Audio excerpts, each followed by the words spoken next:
பாலாண்ணே ரொம்ப வந்ததுக்கு ரொம்ப நன்றிண்ணே. இன்னும் வருத்தமும் இருந்தது. என்னென்னா நீங்கள் வரமாட்டீங்கன்னு நான் சொன்னேன் அவர்கிட்ட. பாலாண்ணனை கூப்பிட்றேன் அப்படின்னாங்க. இல்லை வரமாட்டார், நீங்கள் எதுக்கு அவரை உங்களை தொந்தரவு பண்ணக்கூடாதுண்ணா, வேறு ஒன்றும் இல்லை, நீங்கள் தொந்தரவு பண்ணக்கூடாது அப்படின்னு சொன்னேன். இல்லை இல்லை வந்துட்டால் என்ன தருவீங்க, வந்துட்டால் நீங்கள் என்ன கேட்டாலும் தருவேன் அப்படின்னு வேறு சொன்னேன் நான்.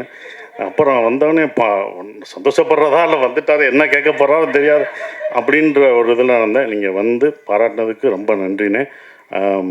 அந்த டான்ஸை பற்றி சொன்னீங்க, அது சத்தியமாக நான் கொரியோகிராஃப் பண்ணதில்லை. கொரியோகிராஃப் சொன்னது ஏன்னா அது அந்த கேரக்டர் அப்படி தான் ஆடணும் அப்படின்னு சொல்லிட்டாங்க. ஸோ அதனால தான் அப்படி ஆடணும். அது 2 நாள் 1 நாள் எடுத்தாங்கண்ணே. அதுவே வச்சு ரொம்ப கஷ்டப்படுத்திட்டாங்க, ரொம்ப கஷ்டப்படுத்தினாங்க. முதல் டேக் ஓகே, எல்லாம் சிரித்து ஓகேன்னு அப்படின்ட்டோம். கடைசி டைரக்டர் வந்து ஓகேன்னு சொல்லிட்டு எல்லாம் கைதட்ட ஆரம்பிச்சிட்டோம். ஃபஸ்ட் டேக்லேயே ஓகே பண்ணிட்டோம்டான்ட்டு. அதுக்கப்புறம் வந்து சொன்னார், இல்லை முத்துச்சிற்பி சிரிச்சிட்டான், முத்துச்சிற்பி சிரிச்சிட்டான், அதனால் அவன் சிரிக்கக்கூடாது, சீரியஸாக பாடணும்னு மறுபடியும் எடுத்தாங்க. அது 1 நாள் ஆச்சு, மறுநாள் தான் அது ஓகே ஆச்சு. ஸோ அது எல்லோருக்கும் வணக்கம். பத்திரிகையாளர்கள், எல்லாம் நண்பர்கள் எல்லாருக்கும் என் வணக்கத்தை தெரிவிச்சுக்கிறேன். ரொம்ப நன்றி. இயக்குநர்கள் எல்லாம் வந்தது ராஜமுருகனுக்காக தான். இவங்க எல்லாம் வந்தது ராஜமுருகன் அவரை பாராட்டுறதுக்காக வந்திருக்காங்க. ஸோ அவங்க எல்லாத்துக்கும் நான் நன்றியை தெரிவிச்சுக்கிறேன். மை லார்ட் அப்படின்றது அந்த டைட்டில் அவர் வழக்கமாக எல்லா படத்துலையும் வைக்கிற ஒரு டைட்டில். ஆனால் மை லார்ட் நான் அடிக்கடி அவர் சொல்லுவார், இது கோர்ட் ட்ராமா இல்லை, இன்டர்வியூவில் சொல்லும்போது இது கோர்ட் ட்ராமா, இது கோர்ட் ட்ராமாவா, கோர்ட்டை பற்றி இல்லை இல்லை மை லார்ட் அது கிடையாது. ஸோ அதை நான் சொல்லிடுறேன். மை லார்ட் அப்படின்றது இது கோர்ட் ட்ராமா கிடையாது. ஒரு 10 நிமிஷம் தான் கோர்ட் வரும். ஆனால் ஒரு அதிகாரத்தை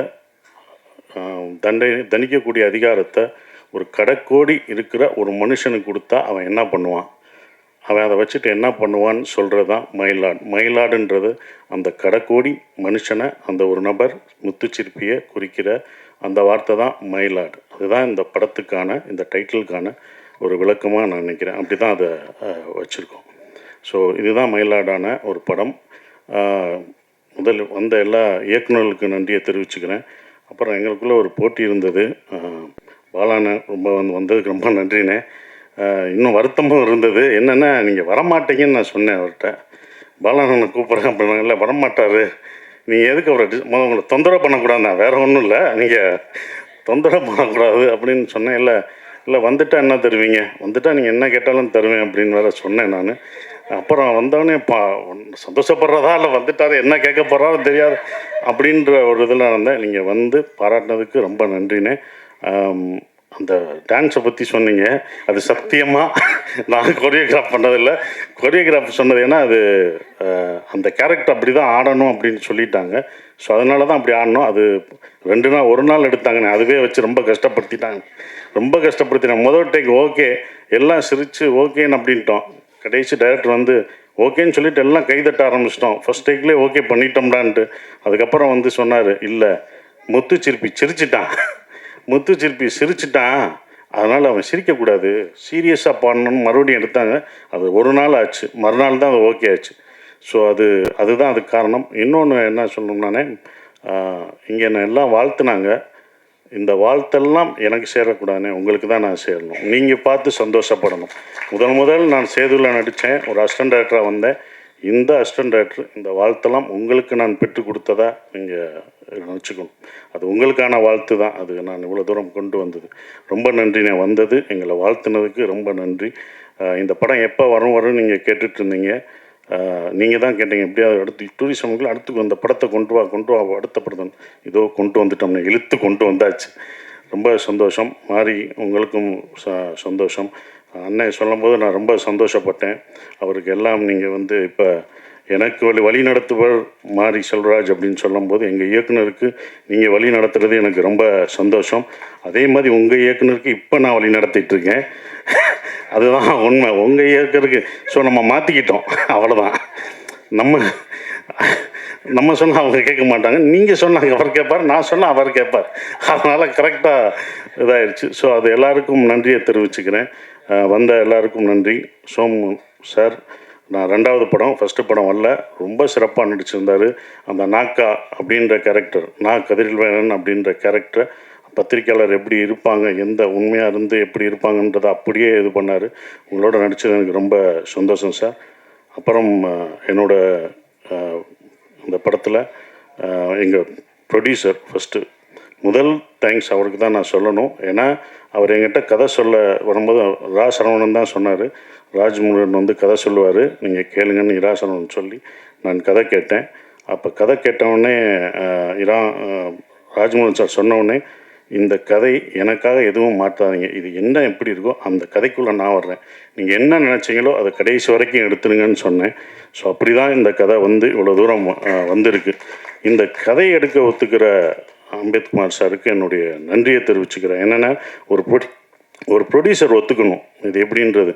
அவர் வந்து அதை சிறப்பாக வந்து சொன்னபோது, சார் ராஜ்மோகனோட ஒரு படம் பண்ணேன் சார், அது தோத்துருச்சு சார், நல்ல பையன் சார், அவன் ஜெயிக்கணும் சார், நான் இன்னொரு படம் பண்ணணும் சார், அது பண்ணணுன்னார் சார். அது இன்னும் என் மனசில் ஓடுது.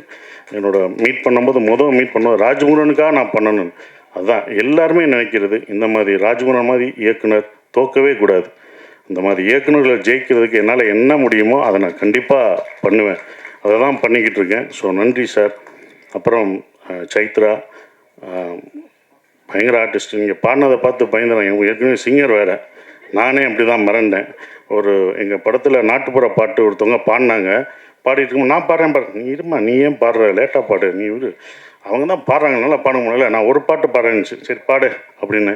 அது ஒரு பாட்டு அவங்க கன்னடத்தில் ஒரு நாட்டுப்புற பாட்டு பாடிச்சு, ஏதோ மீத்தேன்னு ஒன்று பாடிச்சு, மிரண்டோம். என்ன நல்லா பாடுது. அப்புறம் தான் சொல்லிச்சு, ஒரு 3 படங்கள் கன்னடத்தில் சிங்கர் சகலகலா வள்ளி, நடிப்பு மட்டும் இல்லை, அவங்க டான்ஸு, பாட்டு, ஃபோட்டோகிராஃப் வேறு எல்லாமே பண்ணியிருக்காங்க. ஸோ உங்களோட நடித்தது எனக்கு ரொம்ப சந்தோஷம். நல்ல ஆர்டிஸ்ட். ஏன்னா டோபி பார்த்துட்டு நானும் ஒரு ரசிகன். அது நடித்தது ரொம்ப அதுவும் அந்த காதல் காட்சிகள் நல்லா நடிச்சிருக்கீங்க அப்படின்னு இப்போ லிங்குசாமி சார் சொன்னார். பிரமாதம் பண்ணுற எல்லாருமே சொல்கிறாங்கன்னா அதுக்கு காரணம் நீங்கள் தான். அது நல்லா வர்றதுக்கு நீங்களும் பண்ண ஒரு காரணம் தான். ரொம்ப நன்றி கெமி, நீங்களும் இந்த படத்தில் நடிச்சிருக்கீங்க. அந்த கேரக்டர் ரொம்ப நல்லா இருந்தது. ஸோ எல்லாருக்கும், இந்த பணியாற்றின எல்லாருக்கும் என் நன்றியை தெரிவிச்சுக்கிறேன். ஷான் ரோல்டன், யுகபாரதி சார், இவங்க 3 பேரும் டைரக்டரும் பண்ணும்போது 3 பேர் காம்பினேஷன் எப்போதுமே தப்பாது. நான் அவர்கிட்ட கேட்பேன், அவருக்கு மட்டும்தான் அந்த மாதிரி பாட்டு கேட்பீங்களா? இல்லை, அவர் தான் அப்படி கேட்குறாரு, அதனால் நான் போடுறேன்னு சொல்கிறாரு. ஷான், நம்ம நட்பு இன்னும் தொடர்ந்துக்கிட்டு தான் இருக்குது. நாங்கள் இன்னும் ஒவ்வொரு இதாக போய்கிட்டே இருக்கோம். போனது டூரிஸ்ட் ஃபேமிலிக்கு போனோம், அடுத்து இந்த இதில் எல்லா இன்டர்வியூவும் கலந்துக்கிட்டு இருக்கோம். ஸோ ரொம்ப சிறப்பாக இது பண்ணுறது. அப்புறம் எடிட்டர் அவருக்கு இது, அப்புறம் ரொம்ப சந்தோஷம் இருக்குது. அப்புறம் இன்னொன்று சொல்லணும்னா ராஜ்முருகன், கடைசியாக எங்கள் டைரக்டரு ராஜ்முருகன் சொல்லும்போது எல்லாருமே வந்து, சார் அவர் சைக்கோ அப்படின்னு என்கிட்ட ஒருத்தர் சொன்னார். என்னடா சைக்கோன்ட்டாங்க சார், அவர் சைக்கோ ஆச்சு, அவரோட எப்படி சார் பண்ணுவீங்க அப்படின்னு நான் கதை கேட்க வரும்போது அப்படியே பார்க்கினேன். கதை கேட்டு 2வது தடவை இன்னொரு தடவை கரெக்ஷன் பண்ணிட்டு ஒரு வருஷன் சொன்னார். சைக்கோவா அப்படின்னு. சரி, ஃபஸ்ட்டு டே போகும்போது நானும் அப்படி நினச்சி ரொம்ப ரசித்து சிரிக்கிறீங்க. அவங்க ஒய்ஃபு அப்படி இல்லை, அவங்க வீட்டுக்காரம்மா சிரிக்கிறாங்க. உடனே என்னடா சைக்கோன்றாருன்னு முதல் நாள் ஷூட்டிங் எப்போ பார்த்தேன், என்னடா பண்ணுறாங்கன்னு பார்ப்போம், 2 நாள் பார்ப்போம் அப்படின்னு நினச்சி 2வது நாள் பார்த்தேன். ரொம்ப நல்லா தான் இருந்தார். இவர் நடிக்கிறாரா? 3வது நாளும் பார்த்தேன், நடிக்கிறாரா? அப்புறம் பிரச்சனைகள் வரும்போது என்கிட்ட டக் டக் கதவை தட்டும். என்னோடய ரூம் கதவை தட்டினா, சரி இன்றைக்கி ஏதோ ஒரு பிரச்சனை சார், ஒரு பிரச்சனை நடந்து போச்சு. என்னடா சைக்கோன்னாங்க, இவர் இந்த பிரச்சனையை ஹேண்டில் பண்ண மாட்டேங்கிறா, நம்ம தான் பண்ணணுமா, சரி பண்ணுவோம் அப்படின்னு சொல்லி. ஏன்னா ஒரு கட்டத்தில் படம் நிற்கிற மாதிரி இருந்தது. ஏன்னா ஒரு ஆர்டிஸ்ட் நடிக்க வேண்டியது, அந்த ஆர்டிஸ்ட் நடிக்காதனால அது ஒரு மிஸ் அண்டர்ஸ்டாண்டிங்னால அந்த நடிகர் நடிக்க முடியாமல் போனும்போது நாங்கள் பேக்கப் ஆகி கிளம்ப வேண்டியதாக இருந்தது. யாரை கூப்பிடலாம், என்னடா ஆபத்துக்கு யார் இருந்தும்போது யாரை கூப்பிடலான்னு அப்புறம் தான் சொன்னேன். ஏங்க சோமு, நீங்கள் என்ன சொன்னாலும் கேட்பாரா அப்படின்னா, கடைசியாக வந்து சேர்ந்ததான் இல்லை கேட்பார். அந்த கேரக்டர் அவர் நடிக்க கேளுங்க, நீங்கள் கேட்டாங்கன்னா உடனே அடித்தார். சார் நான் ஃப்ரீயாக இருக்கேன், நீங்கள் உடனே வாங்க. அவர் கதையெல்லாம் சொல்லலை.